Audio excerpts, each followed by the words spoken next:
Bom dia, meus amigos. Chegamos à sexta-feira, mais uma semana no Congresso Nacional.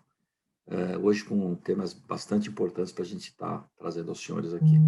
Então, Daiane, por favor, bom dia. Traga aqui as notícias do que aconteceu naquelas duas casas durante essa semana. Bem, vou iniciar dizendo que o presidente Jair Bolsonaro vetou integralmente o projeto de lei 691 de 2020 do Senado, que prorroga até 31 de julho o prazo de entrega da declaração do imposto de renda à pessoa física, referente aos rendimentos de 2020. O veto, que será publicado na edição, que foi publicado na quinta-feira, no Diário Oficial da União, poderá ser derrubado posteriormente pelo Congresso Nacional. A data inicial era de 30 de abril, mas a Receita Federal já havia estendido o prazo até 31 de maio, em decisão administrativa.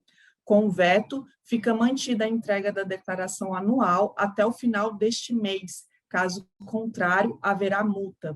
O Ministério da Economia argumentou que novo adiamento teria impacto na arrecadação da União e demais entes federativos e poderia impedir pagamento de programas sociais para enfrentamento da pandemia do novo coronavírus. Presidente, comente um pouco sobre este veto. A prorrogação da entrega já era um ato esperado, né?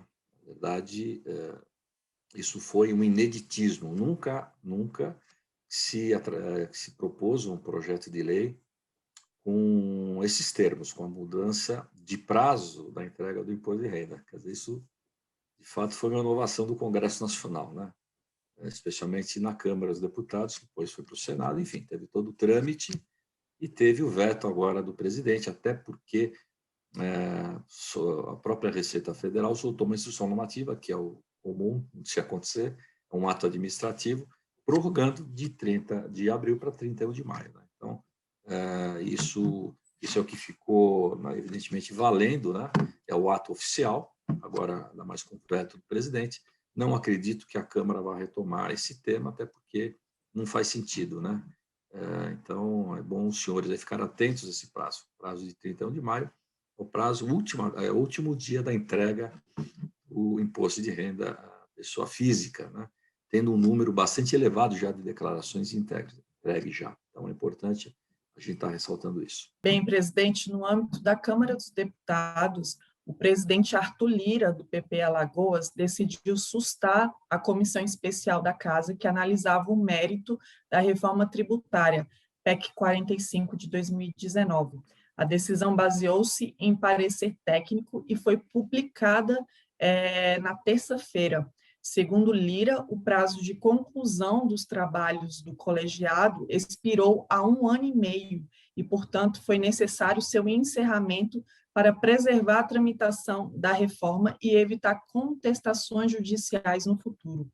O relator da proposta, deputado Aguinaldo Ribeiro, do PP Paraíba, apresentou seu parecer nesta terça-feira em outra comissão, uma comissão mista de deputados e senadores, criada para que Câmara e Senado chegassem a um texto consensual antes da votação pelas duas casas.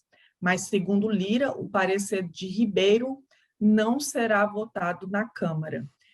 O presidente da Câmara elogiou o trabalho de Aguinaldo Ribeiro na relatoria da reforma tributária e disse acreditar que muitos pontos do parecer serão aproveitados. Na segunda-feira, Lira chegou a defender que a proposta fosse fatiada para facilitar a tramitação. Mais cedo, o presidente da comissão mista, o senador Roberto Rocha, do PSDB Maranhão, leu uma nota do presidente do Congresso Nacional, Rodrigo Pacheco, do DEM Minas Gerais, elogiando o texto de Aguinaldo Ribeiro e os trabalhos do colegiado. Segundo ele disse o seguinte: a comissão mista fez um trabalho longo, é razoável e inteligente a oportunidade de concluir o trabalho que se efetiva com a apresentação do parecer do deputado Aguinaldo Ribeiro. O presidente Roberto Rocha disse que a comissão mista tem um caráter político, e a política é a arte de conciliar o contraditório. Rocha concedeu vistas coletivas e deu prazo até sexta-feira, dia 7, que é hoje, para envio de sugestões ao relator. Segundo ele, entre os dias 8 e 10 de maio, o relator vai avaliar as sugestões e na próxima terça-feira, dia 11, haverá a apresentação da versão final do texto. E aí, presidente, que confusão, hein? O que o senhor acha disso? É uma briga aí de protagonismo, vamos dizer assim, né?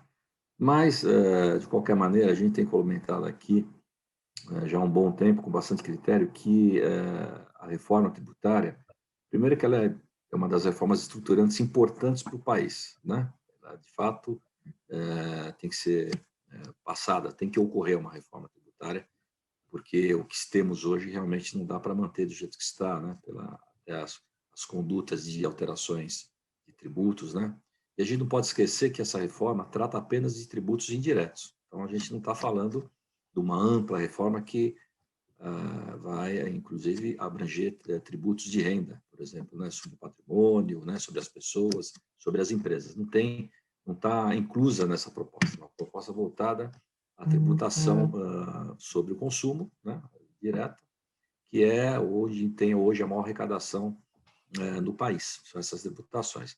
Então, a gente defende que, na verdade, deverá e deveria ter, né, uma maior participação da sociedade nessas discussões, que ainda, ao meu ver, não houve, né? Está tendo agora, formou-se algumas comissões empresariais, inclusive, para conversar com aquelas casas, levando novas ideias, né? Novas situações, né? Porque se analisando o que se pretende, através dessas propostas, o que a sociedade tem visto, talvez o ideal fosse mexer no que está aí e não fazer uma mudança muito radical, criando até câmaras de compensação. Nessas câmaras de compensação, absurdamente,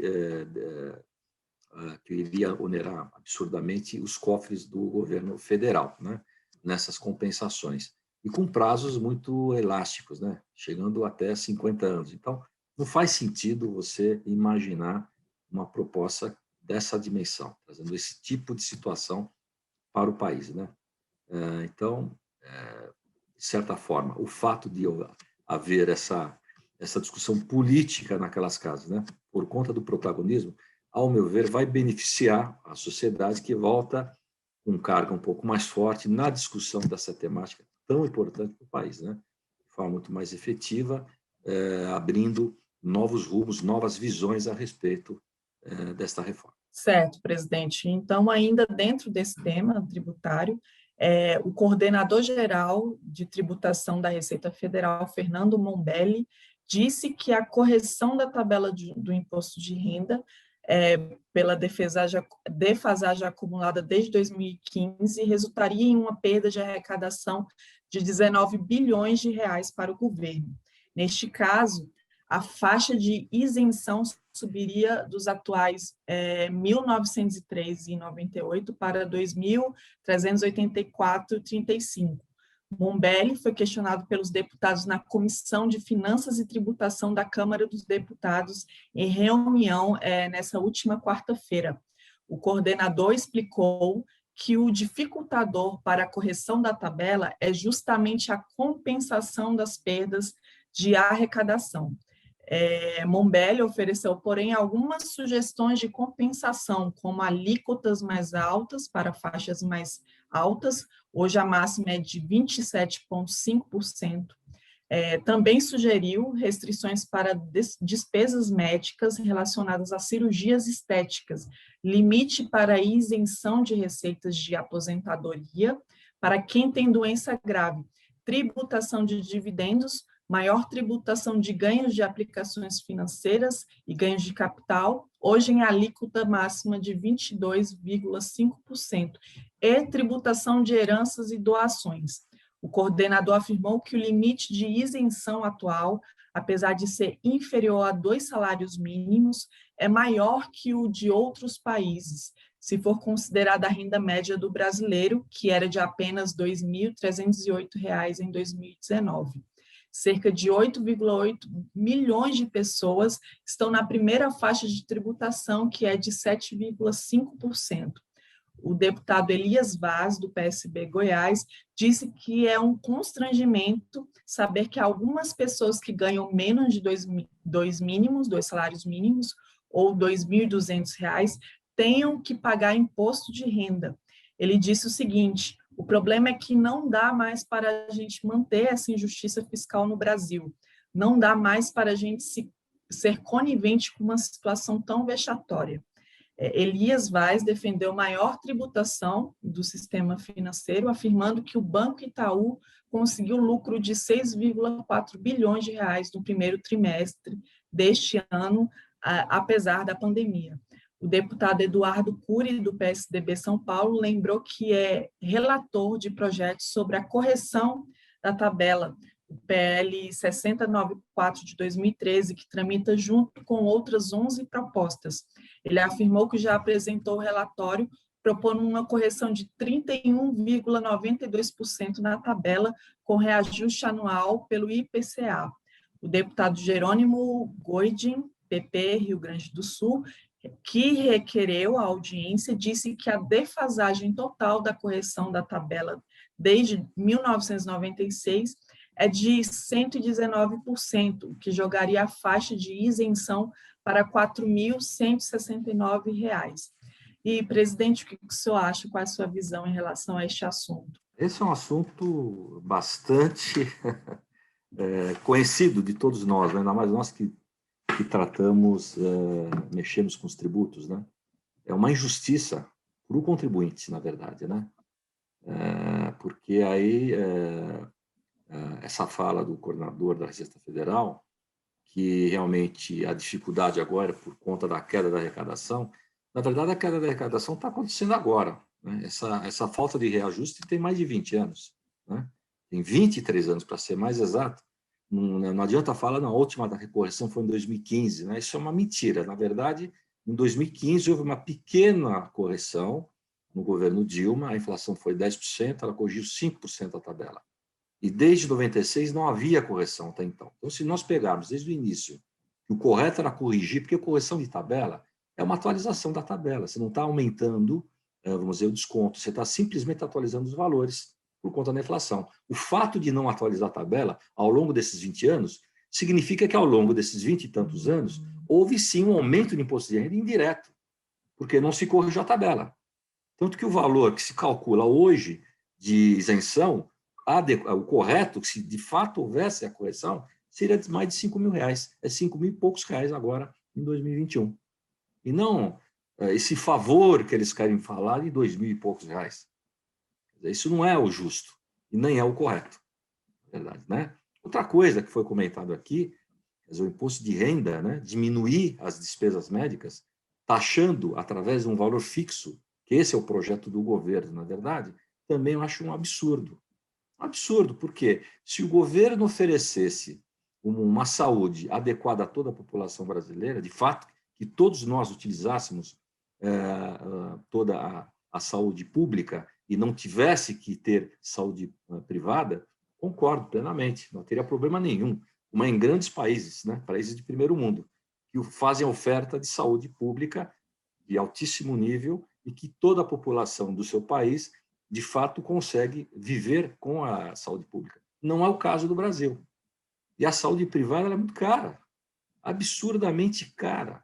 Onera demais as pessoas, né? Quem tem condição de pagar um plano de saúde, por exemplo, e que mesmo pagando o plano, sempre tem na conta fechada de uma conta hospitalar ou de consultas médicas, seja lá o que for, qualquer procedimento médico, tem sim que pagar alguma coisa, mesmo pagando o plano, né? Porque se tiver que pagar um plano que cubra absolutamente tudo, ele não tem condição, porque isso realmente é um número da população que tem essa condição muitíssimo pequeno, muitíssimo pequeno. Então, a gente tem que pensar realmente que existe uma desigualdade no país, né, enorme, isso é um absurdo, mas nós não podemos achatar a classe média para a pobreza, ao contrário, a gente tem que tentar levar quem está na pobreza para a classe média, ao contrário, esse é o processo, né? Então, vir com essas tabelas que estão se pretendendo colocar, um aumento absurdo, tem vários projetos correndo nas duas casas, tanto no Senado como na Câmara, sobre tabela de imposto de renda, sobre tributação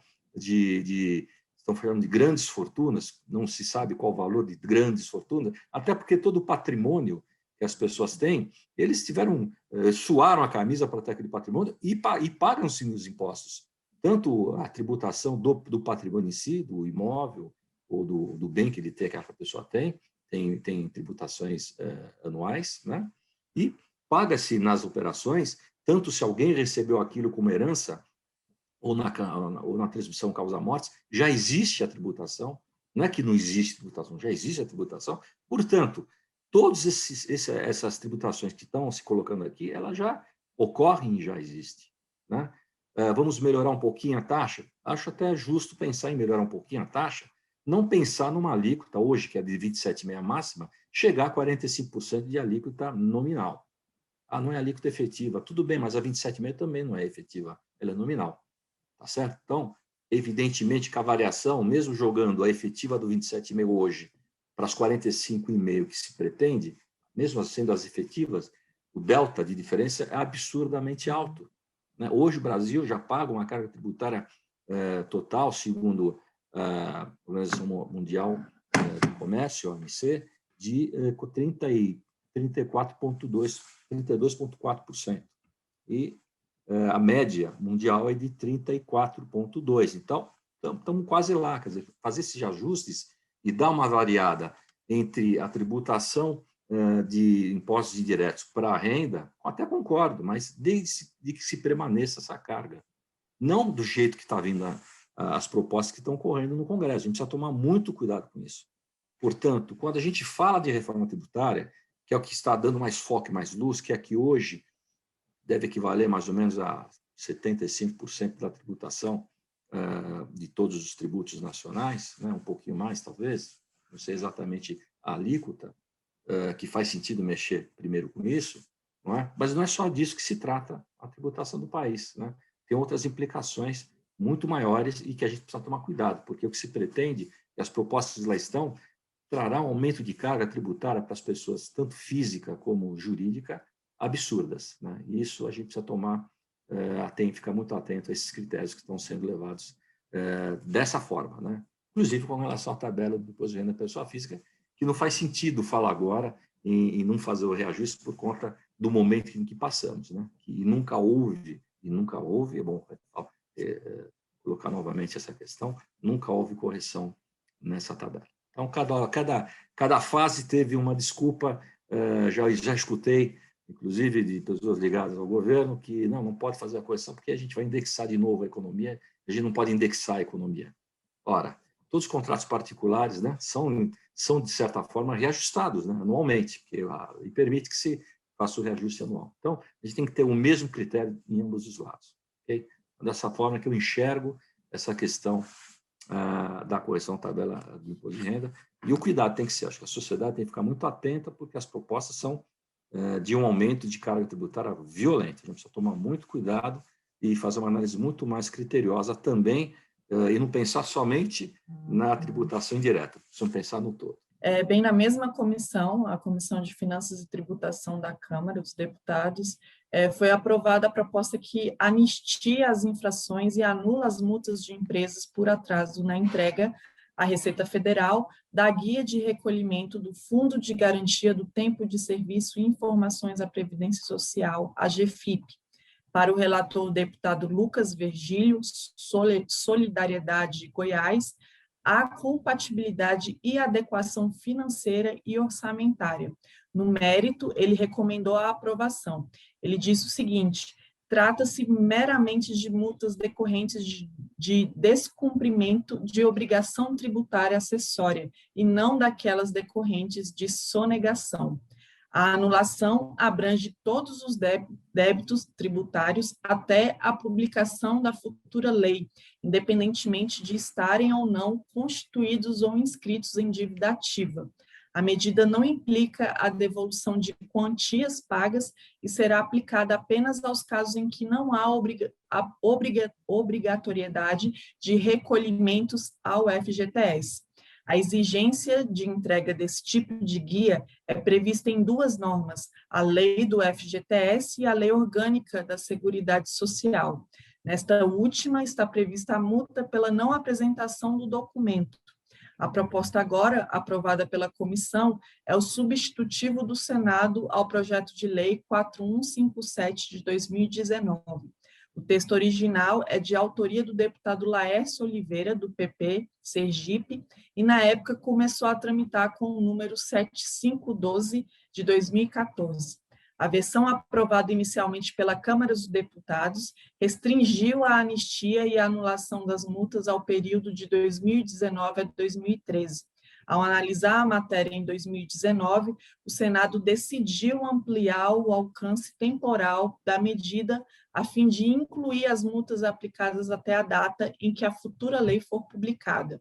O substitutivo ainda será analisado pela Comissão de Constituição e Justiça e de Cidadania. O texto já foi aprovado pela Comissão de Trabalho, de Administração e Serviço Público, e a última etapa será no plenário da Câmara, e caso seja aprovado, o texto seguirá para a sanção presidencial. Presidente, comente também um pouco sobre esse projeto. Bom, eu acho que a Comissão de Finanças e Tributação da Câmara ela fez justiça, na minha opinião. Primeiro, que ela está muito bem colocado aqui. Na verdade, não se trata de uma sonegação. Primeiro, porque o Fundo de Garantia foi recolhido. Então, aquele tributo foi recolhido. Então, está adequado. O que não se entregou foi a obrigação acessória, certo? E que é importante ressaltar também que muitas dessas obrigações não entregues teve parte de culpa o próprio sistema da Caixa Econômica Federal, em muitos dos casos, né? E, enfim, uma coisa confusa lá de trás, e, na verdade, não faz sentido cobrar multas, que é o caso aqui, e estavam sendo repassadas às empresas contábeis, né? Porque quem pratica esse tipo de serviço aos seus clientes são as empresas de contabilidade, né? Então, muitas realmente mais naquele tempo de trás, que tiveram esse tipo de problema, até porque isso não era cobrado lá em tempos atrás, né? Não era cobrado esse tipo de entrega, né? Então, não havia multa sobre isso, porque, evidentemente, o mais importante é você entregar a obrigação principal, que é o imposto, né? Ou fazer o recolhimento, que era o caso aqui, né? E não a acessória, né? Na verdade, isso aqui a gente até brinca, diz que a gente trabalha mais para o governo do que para as empresas, né? Porque as obrigações acessórias realmente elas têm essa veia, né? Na verdade, você fazer um trabalho em prol do governo, de informação ao governo das operações feitas com o contribuinte, né? Na verdade, quem tem que ter esse tipo de mecanismo, até pela natureza, seria a própria fiscalização, né? Dos governos, né? Quer dizer, ela que teria a obrigação de verificar esses recolhimentos eram feitos sem ter que acionar o próprio contribuinte e fazer essa entrega, né? Mas, enfim, essa é uma outra discussão. De qualquer maneira, eu acho que eles cometeram uma justiça aqui em realmente cancelar, evidente que não está ainda, não é um prazo já definido, né? Em última instância, tem outros trâmites que correm dentro daquelas casas, mas eu acredito que haverá o bom senso de todos, do próprio governo, em manter essa decisão desta comissão. Obrigada, presidente, por trazer mais opiniões dos principais acontecimentos dessa semana. E próxima sexta estaremos de volta no mesmo canal e no mesmo horário. Obrigada. Obrigado a todos vocês que nos assistiram. Foi uma semana muito movimento naquelas casas. Creio que teremos mais movimentos daqui para frente. A tendência é aumentar isso, né? E estaremos aí na próxima sexta-feira com as novidades que ocorrerão na semana que vem. Então, bom fim de semana a todos os senhores e até a próxima sexta-feira.